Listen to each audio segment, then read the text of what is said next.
Bonjour à toutes et à tous. Tout le travail de Roland Barthes est marqué par la même réflexion. L'autonomie de l'œuvre en rapport à son créateur.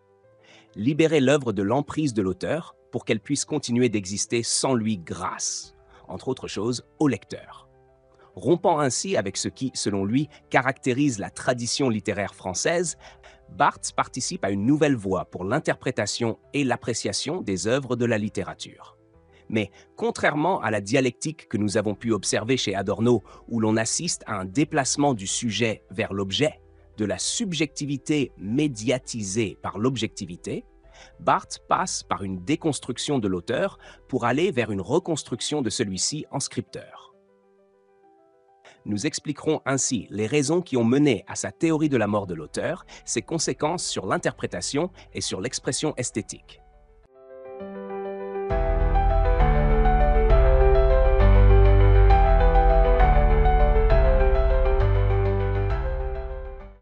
La mort de l'auteur chez Roland Barthes passe principalement par le fait que notre conscience est marquée par le langage.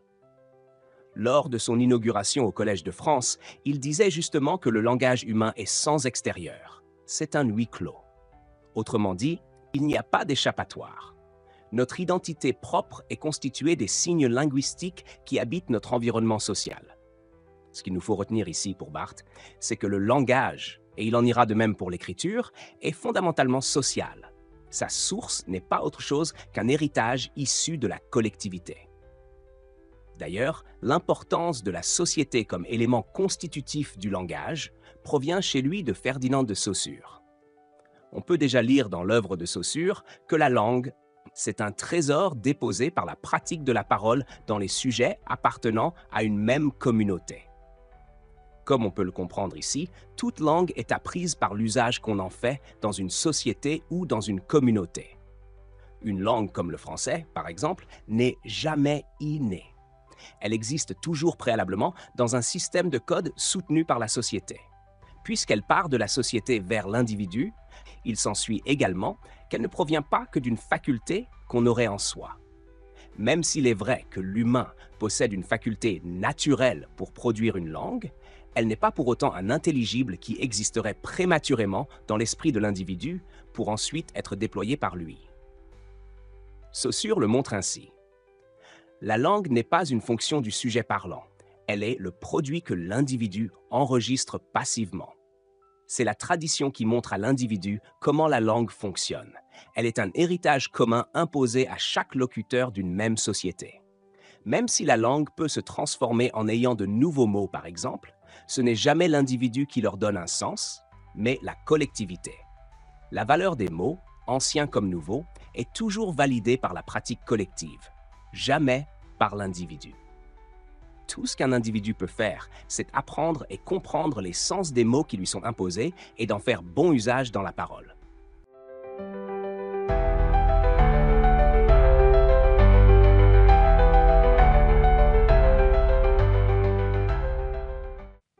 Ce faisant, l'écrivain se trouve dans une position similaire à celle de l'individu chez Saussure, sans être pour autant dépourvu de volonté.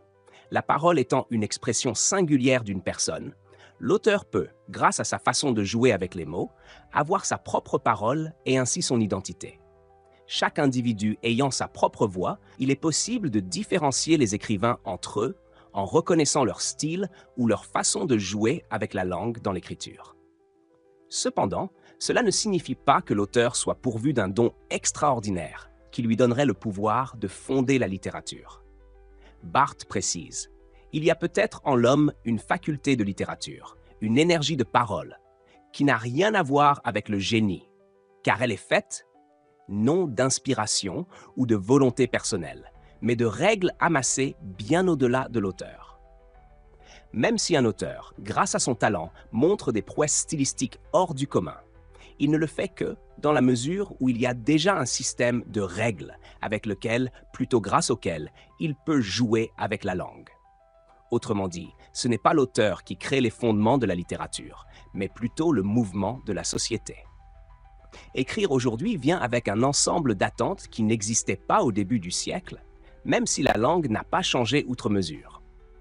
La faculté de littérature est donc de l'ordre de la collectivité. La valeur que la littérature reçoit ne dépend pas de l'auteur. En revanche, on pourrait penser que certains écrivains, grâce à l'effet monumental de leurs œuvres sur l'histoire de la littérature, ont pu participer à sa fondation. Chaque mouvement littéraire ou genre ayant son propre auteur influent. Concernant la parole, Saussure est conscient que l'action individuelle peut influencer la langue. Il explique ainsi: c'est la parole qui fait évoluer la langue. Ce sont les impressions reçues en entendant les autres qui modifient nos habitudes linguistiques. Il y a donc interdépendance de la langue et de la parole. Dans le même sens, on pourrait aussi penser que les grands auteurs ont aussi eu leur part à jouer dans l'histoire, qu'ils ont pu être des modèles à suivre. Leurs œuvres étant l'équivalent d'une parole, ils ont pu influencer le cours de l'histoire de la littérature.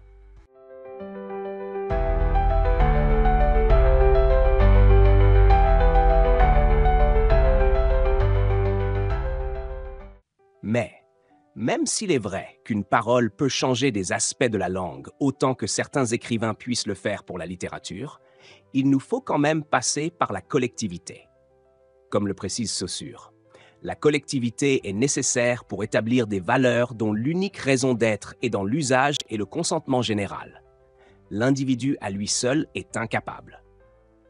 Quand des auteurs provoquent un mouvement littéraire ou participent à la naissance d'un nouveau genre, ce n'est jamais par leur seul effort, mais toujours par le constat de certaines possibilités naissantes et grâce à une certaine reconnaissance, voire même un refus initial de reconnaissance par la société.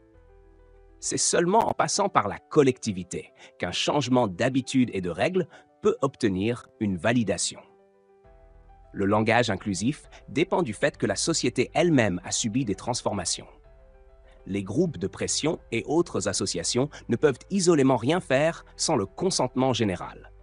Ainsi, comme pour la faculté de la littérature chez Barthes, c'est la société qui donne des valeurs, jamais les désirs d'un individu ou de l'auteur, pris isolément.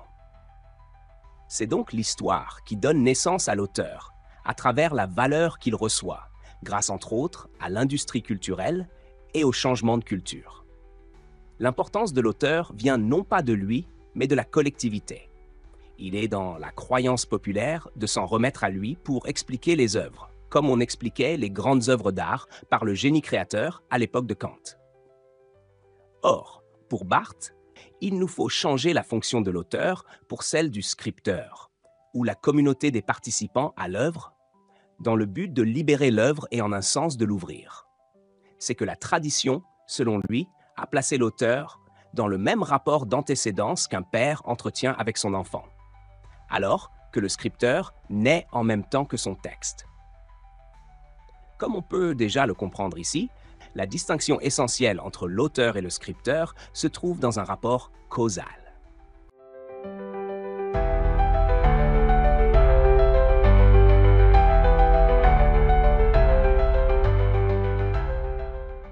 L'auteur, le père, est la cause de son texte, son enfant. Une œuvre ne pourrait pas exister sans son créateur, comme l'enfant ne pourrait pas exister sans son géniteur. Il s'ensuit qu'on donne à l'auteur un statut si important qu'il en vient à ressembler à celui d'un Dieu créateur. On pense l'œuvre, nous dit Barthes, comme ayant un sens unique, en quelque sorte théologique, qui serait le message de l'auteur-Dieu. Un texte devient un mystère qu'on doit élucider pour comprendre le message laissé par son créateur, par son Dieu. Seul celui qui détient la clé du message peut nous expliquer le sens, car il n'y en a qu'un seul de possible du texte. Ainsi, comme le résume Robert Allen, l'auteur est posé comme le centre de l'œuvre, origine de tout le sens de l'œuvre. L'auteur est aussi cette figure vers laquelle doit se diriger toute lecture. Une filiation se crée entre ce que l'auteur voulait donner comme sens à son texte et le sens même de l'œuvre finale.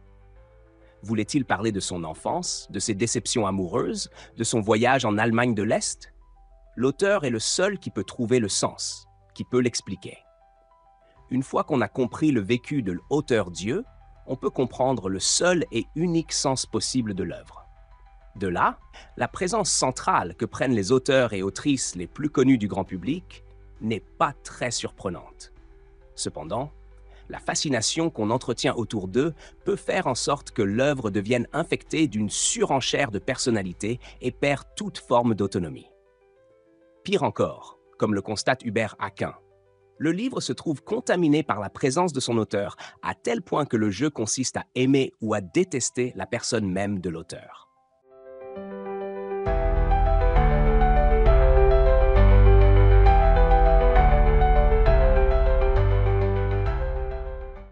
Plus précisément, le fait que l'on accorde autant d'importance en l'auteur, qu'on lui donne comme rôle de fonder le texte, a pour résultat de laisser la personnalité prendre le dessus sur l'œuvre elle-même. Ce qui attire et ce sur quoi on écrit, c'est la personnalité publique de l'artiste, plus que son travail. Safia Nolin, une compositrice et interprète, en témoigne tristement ainsi. Le goût amer, voire décalissant du triste constat que ma vie artistique est maintenant polluée par ma vie publique. À la soirée de la disque en 2016, elle a gagné le prix Révélation de l'année. Mais parce que son apparence et son allure étaient différentes des autres, on ne parla que de cela plutôt que de son disque, de sa musique. À force de placer l'auteur comme centre d'intérêt, l'industrie culturelle et le public s'intéressent davantage au comment les artistes vivent et ont vécu, au lieu de la valeur intrinsèque de leurs œuvres. C'est l'apparence des auteurs et leur mode de vie qui influencent notre jugement d'une œuvre plutôt que l'œuvre elle-même. Ce qui attire et fait vendre les livres, c'est le nom de l'auteur, ou dans le cas des films, le nom des acteurs ou du réalisateur apprécié du public. Ainsi, aimer ou détester un roman ou un film est motivé par la présence de la personne de l'auteur. L'œuvre en vient à vivre dans l'ombre de la personnalité. Contre ces tendances, il nous faut trouver un moyen d'effacer l'auteur, de le rendre moins visible, faire en sorte qu'on ne l'accroche pas à l'œuvre comme un parasite qui se nourrit de son hôte. Aquin propose « J'en viens à préconiser une pratique de l'absence. Je me demande si la grande innovation littéraire ne serait pas de revenir à l'anonymat, à lecteur anonyme, auteur anonyme. »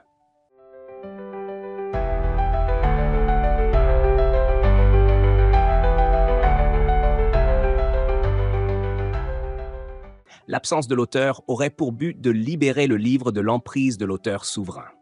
Au lieu de déterminer notre jugement selon celui ou celle qui a écrit, on déterminerait notre jugement selon les qualités de l'œuvre, sa forme, son contenu. Mieux encore, la lecture pourrait s'ouvrir sur d'autres horizons et ainsi déjouer l'auteur.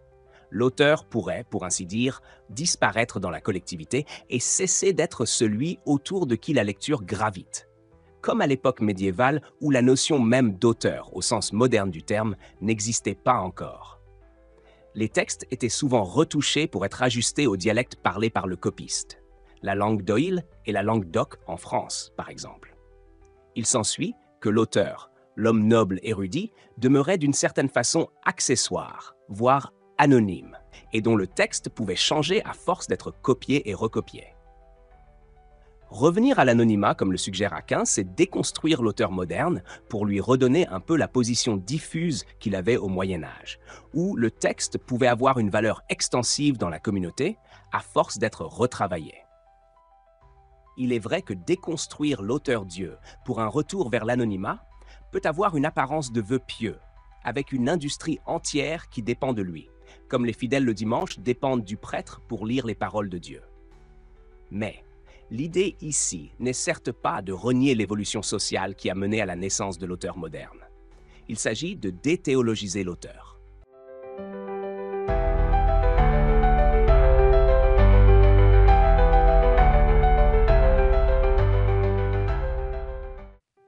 En effet, comme on l'a déjà mentionné, le désir de Barthes est de substituer la fonction de l'auteur pour celle du scripteur. On sait qu'on a donné à l'auteur-dieu presque le même pouvoir que la nature naturante chez Spinoza, chacune de ses œuvres devenant en quelque sorte des modes de lui-même. Mais le scripteur, lui, n'est d'aucune façon pourvu d'un être qui précéderait ou excéderait son écriture. Il n'est en rien le sujet dont son livre serait le prédicat. Un texte n'est plus une création et l'auteur n'est plus un créateur. Alors qu'on pouvait percevoir une œuvre comme une extension de son auteur, avec l'auteur-dieu, ici l'œuvre n'est plus une prolongation de la personnalité de son créateur. Il n'est plus question de penser l'auteur comme un dieu qui aurait créé sa créature à son image. Contrairement à l'auteur, le scripteur ne laisse pas de traces au sens où il ne dépeint pas ses états d'âme. En fait, il ne peut pas, car sa main, détachée de toute voix, portée par un pur geste d'inscription et non d'expression, trace un chant sans origine, ou qui, du moins, n'a d'autre origine que le langage lui-même. La tension entre expression et inscription marque la distance qui sépare l'auteur du scripteur. L'expression est du domaine de l'auteur-dieu, car c'est lui qui a le pouvoir de se dire, de se raconter, alors que l'inscription, elle, en efface toute velléité, car le discours du scripteur se perd, se dissout dans la langue.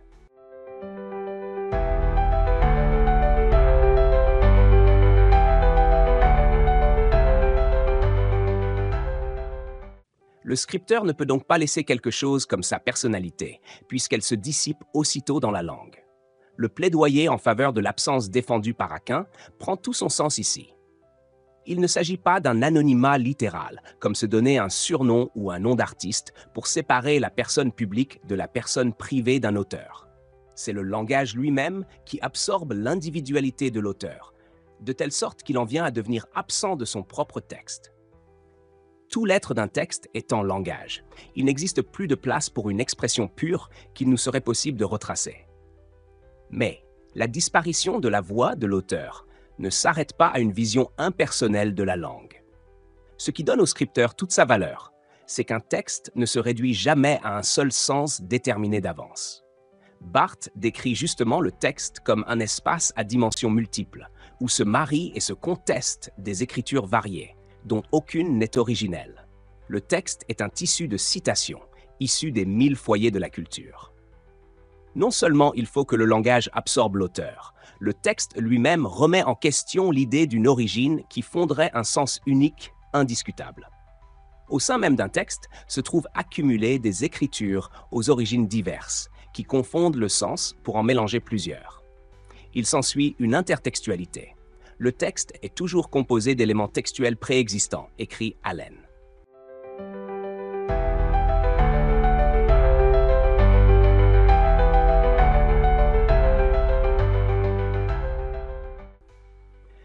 Un texte se trouve être fait de couches infinies de sens sur lesquelles l'auteur n'a aucune emprise et dont il nous est impossible de retracer l'origine. Un texte est ainsi fait de sources multiples qui vont bien au-delà de l'auteur et du texte lui-même. Sans voix, tout ce que peut faire le scripteur est d'inscrire l'immense dictionnaire qu'il a accumulé avec les années grâce à la culture. C'est là son rôle, nous dit Barthes quand il écrit que l'écrivain ne peut qu'imiter un geste toujours antérieur, jamais originel. Son seul pouvoir est de mêler les écritures. C'est-à-dire que l'auteur passe de la fonction d'un dieu qui statuait parmi les sens, le seul et l'unique possible, à la fonction d'imitateur. Il n'est donc plus possible de parler d'antécédence avec le scripteur, puisque son écriture n'est qu'imitation. Elle est constamment le reflet d'autres écritures. Un texte n'étant plus le miroir des passions et humeurs de l'auteur, le scripteur participe à la reproduction des écritures passées et présentes.